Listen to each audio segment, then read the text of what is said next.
My most favourite and reliable crop to grow is Silverbeet, also known as rainbow chard. And today I'm going to show you how easy it is to grow, harvest, and also how to collect the seeds so you can continue the life cycle. Hey guys, it's Elisa at Moat Cottage and welcome to my small space homesteading channel.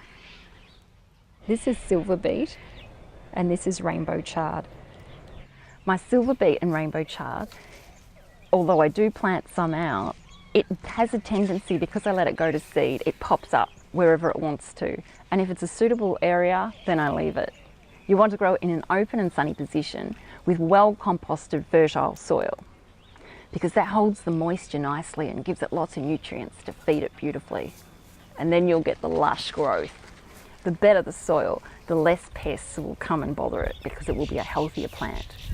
You can direct sow straight into the vegetable garden, sowing your seeds about 1/2 inch to 3/4 of an inch deep.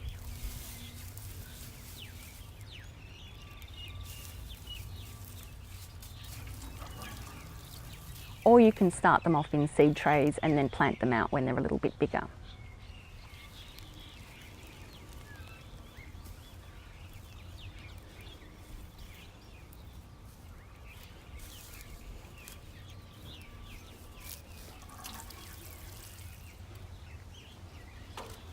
Space your plants 30 to 40 centimetres apart, depending on the variety.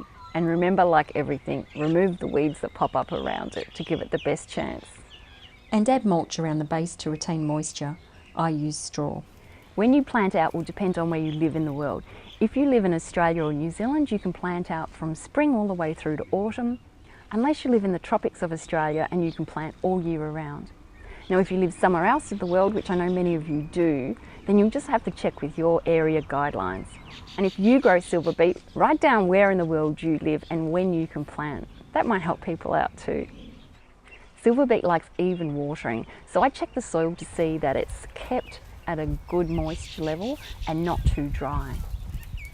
It's a fairly hardy plant, so it doesn't really have much of a problem with pests. However, the occasional snail might start to make holes in it, and if that's the case, then just remove the snails or set a snail trap made out of beer.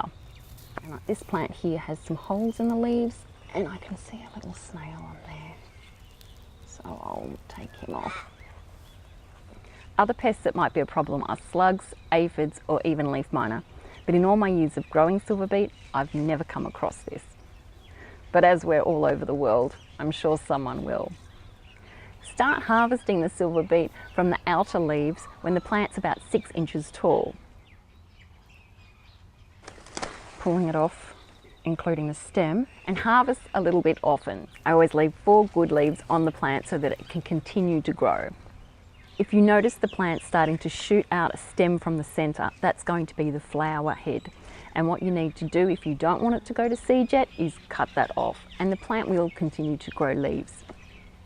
If it starts to go to seed, then all the energy will be put into the seeds. This is an older Silverbeet plant that I let go to seed. I always let my best growing plant go to seed so that I can reproduce that every year and I never run out of seeds.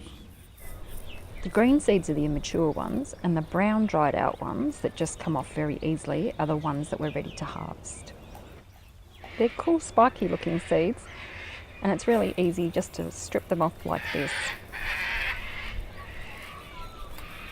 I store them in an envelope and make sure I mark the envelope with the date and the name of the seeds. The ducks and chickens love it just as much as I do. And I also hear that guinea pigs and rabbits like it too. So there's never any waste when it comes to Silverbeet and rainbow chard. The more you grow, the better. When I feed Silverbeet out to my animals, I always put it in their water because then it doesn't wilt. If you have any questions or comments, leave them below. Thanks for watching. I'll see you next time.